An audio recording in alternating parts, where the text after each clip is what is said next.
পবিত্র ঈদ উল ফিতর উপলক্ষে কমলাপুর রেল স্টেশনে ঘরমুখ মানুষের উপচে পড়া ভিড়। কমলাপুর রেল স্টেশনে আছেন সহকর্মী তৌফিক হাসান তুহাদ। সেখানকার সবশেষ পরিস্থিতি জানতে সরাসরি যুক্ত হচ্ছে তার সঙ্গে।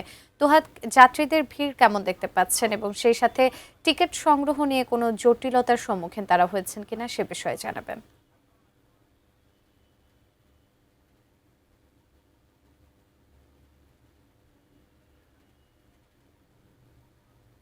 তুহাদ,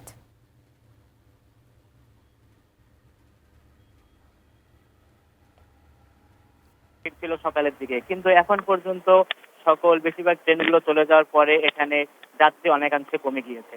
এখন দেখতে পাচ্ছেন পুরোপুরি ফাঁকা, প্রায় ফাঁকা রয়েছে। বাকি কয়েকজন যাত্রী এখানে অপেক্ষা রয়েছেন, তাদের যে গন্তব্যের জন্য যে ট্রেন, সেই ট্রেনের অপেক্ষা রয়েছেন যাত্রীরা। আমরা সকালে এসেছি, সকালে দেখতে পেয়েছি যে উপচে পড়া ভিড় ছিল, যে ঘরমুখ মানুষরা তারা ঘরে ফিরে যাবেন ঈদের যে আনন্দ ভাগাভাগি করার জন্য, সেই ঈদের আনন্দ ভাগাভাগি করার জন্য তারা দেখেছি সকাল 7টার পর থেকে এখানে উপচে পড়া ভিড় আমরা দেখতে পেয়েছি। এছাড়া আমরা ম্যানেজারের সাথে কথা বলেছি, স্টেশন ম্যানেজার, তিনি আমাদের জানিয়েছেন যে আজ দুটি স্পেশাল ট্রেন চালু হয়েছে, কমে গিয়েছে। এখন দেখতে পাচ্ছেন পুরোপুরি ফাঁকা, প্রায় ফাঁকা রয়েছে।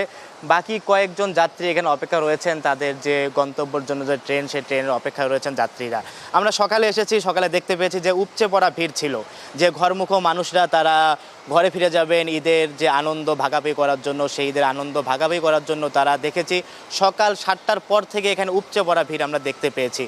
এছাড়া আমরা ম্যানেজারের সাথে কথা বলেছি, স্টেশন ম্যানেজার, তিনি আমাদের জানিয়েছেন যে আজ দুটি স্পেশাল ট্রেন চালু হয়েছে ময়মনসিংহের রুটে, যে ট্রেনের নাম হচ্ছে Teesta train, Teesta special train. এছাড়া তিনি আরও তথ্য আমাদেরকে দিয়েছেন যে আগামীকাল আরও দুটি ট্রেন চালু হবে, স্পেশাল ট্রেন পঞ্চগড় এবং জয়দেবপুর স্টেশনে, জয়দেবপুর রুটের দিকে দুটি স্পেশাল ট্রেন চালু হবে বলে জানিয়েছেন তিনি।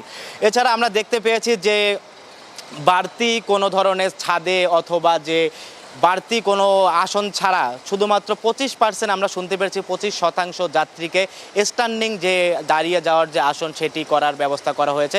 তাছাড়া বাড়তি কোনো ধরনের যাত্রী নেওয়া হচ্ছে না আমরা দেখতে পেয়েছি।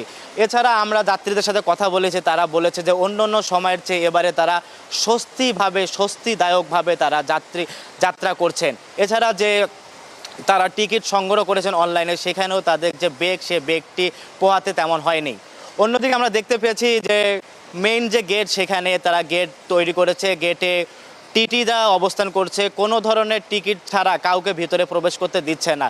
অন্যথায় যারা টিকিট ছাড়া প্রবেশ করতে যাচ্ছে তাদেরকে টিকিটের টাকা দিয়ে তাদেরকে ভিতরে প্রবেশ করতে হচ্ছে এবং তাদেরকে টিকিট দিচ্ছে। এবং এখন পর্যন্ত এখানে সকাল থেকে যে ট্রেনগুলো ছিল, সে ট্রেনগুলো যাওয়ার পরে পরবর্তীতে এখন পুরোপুরি কমলাপুর স্টেশন প্রায় পুরোপুরি ফাঁকা দেখা যাচ্ছে। এই ছিল সুজানা কমলাপুর রেল স্টেশনে ঘরমুখ মানুষের পরিস্থিতি সবশেষ।